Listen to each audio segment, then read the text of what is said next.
Oduun siniif dhiyeessa daawwattoota keenya oduu keenya jalqabaatiin Geetaachoo Raddaa paartii siyaasaa haaraa hundeessuuf akka jiru dhaga'ame. Bal'ina isaa kan dhageessan ta'a. Oduu keenya kan biraatiin ammoo obbo Taayyee Danda'a guyyaa kaleessaa mana murtiitti dhiyaateera. Mana murtiitti maaltu murtaa'e bal'ina isaa dhageessu. Oduu keenya gama biraatiin magaalaa Dambidollootti abbaa alangaa magaalichaa ta'uun hojjechaa kan ture dargaggeessi Gadaa Ambaayee jedhamu fuula miidiyaa hawaasummaa isaa irratti ergaa My Last Breath yookaan hafuura koo ishee dhumaa jedhu erga maxxansee booda akka of ajjeese himame. Dhimma kanarrattis gabaasa bal'aa BBC irraa arganne kan isiniif dhiyeessinu ta'a. Akkam jirtu daawwattoota keenya chaanaalii keenya irratti oduu akka kanaa guyyaa guyyaadhaan argattu. Kanaafuu chaanaalii keenya like, share, subscribe akka gootan kabajaan isin gaafachaarra gara bal'ina oduutti kanan darbu ta'a. Oduu keenya jalqabaatiin gariin adda bilisummaa uummata Tigraay yookiin Abutirraa adda bahee fi obbo Geetaachoo Raddaatiin durfamu dhaaba siyaasaa haaraa hundeessuuf adeemsarra akka jiru ibsame.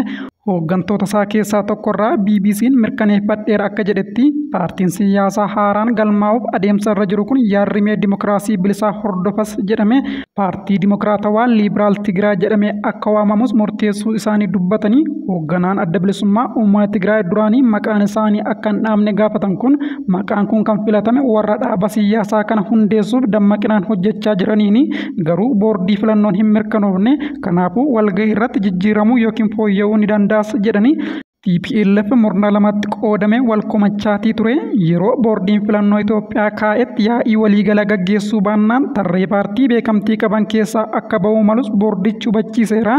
Yaaddoon beekamtii boordii filannootiin dhabuu kan isa mudate gartuun Dabratsiyoon mootummaa Itoophiyaa wajjin marii nagaa taa'ee akka dhaaba waliigaltee Piriitooriyaa mallatteesseetti dhaaba haaraa ta'ee galmaa'uuf fedhan qabu jechuudhaan mormii isaa dhaggeessaatii jira. Oduu biraatiin magaalaa Dambidollootti abbaa alangaa magaalichaa ta'uun hojjechaa kan ture dargaggeessi Gadaa Ambaayee jedhamu fuula miidiyaa hawaasummaa isaa irratti ergaa My Last Breath yookiin hafuura koo ishee dhumaa jedhu erga maxxanseetiin booda of ajjeesuun isaa himame. BBC'n immoo itti gaafatamaa waajjira abbaa alangaa magaalaa Dambidolloo dubbiseera jechuudhaan gabaasa bal'aa qabateera. Gabaasicha akka taanutti kanan isiniif dhiyeessu ta'a. Itti gaafatamaan waajjira abbaa alangaa magaalaa Dambidolloo obbo Jabeessaa Dheeressaa BBC'tti akka himanitti Gadaan wiixata guyyaa guutuu waajjirichatti hojii hojjechaa akka oole himanii.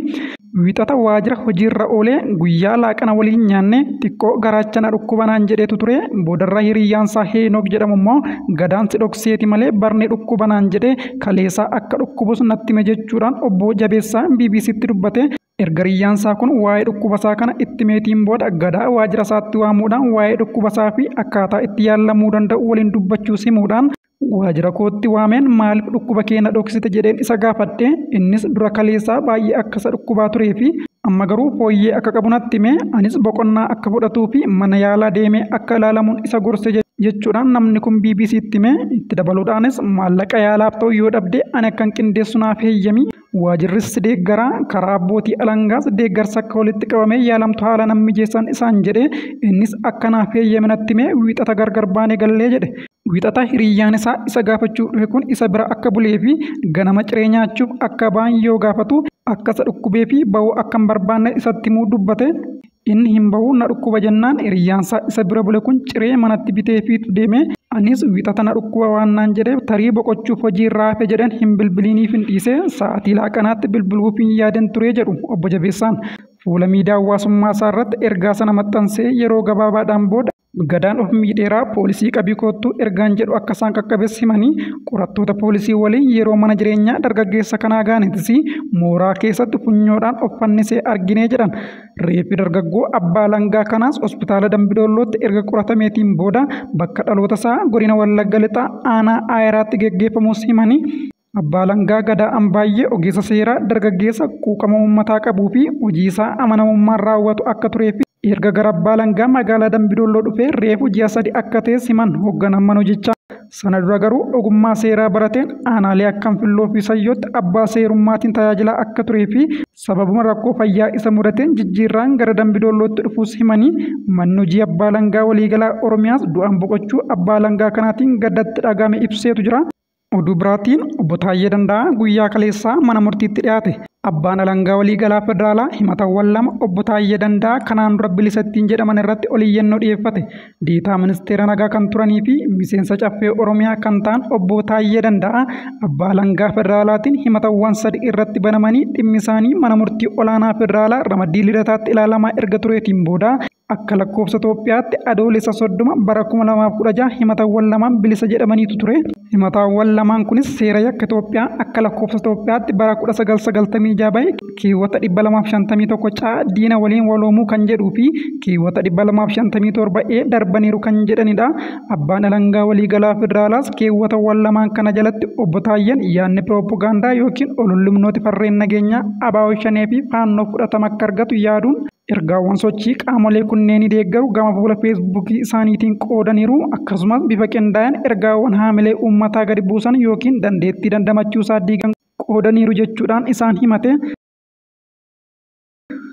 Haa ta'u malee obbo Taayyee Danda'a barreeffamoonni ani qoode mirga yaada bilisaan ibsachuu bu'uureffachuun kan qoodamanii fi nagaa kan lallaban jechuudhaan mana murtii hubachiisaniitu turanii. Manni murtii olaanaa federaalaa ramaddii lidataa dhimma tokkoon himata lama hundeessuun hin danda'amu jechuun dabalataan dhimmi obbo Taayyeen ittiin himataman mirga yaada fi bilisaan ibsachuu agarsiisu malee mirga nama biraa kan dhiibe miti jedheetu ture. Haaluma kanaan obbo Taayyee Danda'a himatawwan lamaan ofirraa ittisuun osoo irraan eeggamin bilisa jechuun jala murtiin kennameetu ture. Haa ta'u malee abbaan alangaa jala murtiin mana murtii jalaatiin kenname kun kufaa akka ta'uu fi obbo Taayyee Danda'a himatawwan lamaan akka ofirraa ittisaniif dhaddacha oliyyannoo yakkaa mana murtii waliigalaa federaalaatiif oliyyannoo dhiyeeffateera. Obbo Taayyee Danda'a gama isaatiin oliyyannoon abbaa alangaa irratti deebii isaa barreeffamaan kan dhiyeeffatan yommuu ta'u, manni murtichaas yaada garee lamaanii qoratee jala murtii kennuuf akka lakkoofsa Itoophiyaatti bitootessa 25 bara 2017tti beellama qabatee akka ture BBC'tti himanii. Haa ta'u malee guyyichatti abbaan seeraa dhimmicha qabate dhukkubsateera jechuudhaan kaleessa eebila 21 bara 2017tti beellama akka qabates himanii. Beellama kanaanis obbo Taayyee Danda'a abukaatoo isaanii waliin ta'uun mana murtii waliigalaa federaalaatti kan argaman yommuu ta'u, manni murtichaas abbaan seeraa tokko dhukkubsatanii hafuu himuudhaan dhimmicha irratti jala murtii laachuu beellama biraa qabachuu akka barbaachisu himanii. Abukaatoon obbo Taayyee Danda'a gama isaaniitiin yeroo arfaffaa mana murtichaatti dhiyaachuu isaanii himuun yeroo jijjiirraa beellamaa abbootiin seeraa dhiyeessan falmaniitu jiru. Beellamni yoo kennames guyyaan gabaabbatee akka qabamuuf gaafatanii. Manni murtichaas yaada abukaatoo biraa ka'ee erga dhaggeeffateen booda akka lakkoofsa Itoophiyaatti caamsaa 4 bara 2017tti beellama qabateetu jira. Egaa daawwattoota keenya oduun sa'aatii kanaaf isiniif qindeessine kana gammaatti hordoftanidha. Sa'aatii muraasa booda oduu biraan aga walitti deebinutti nagaan na tura.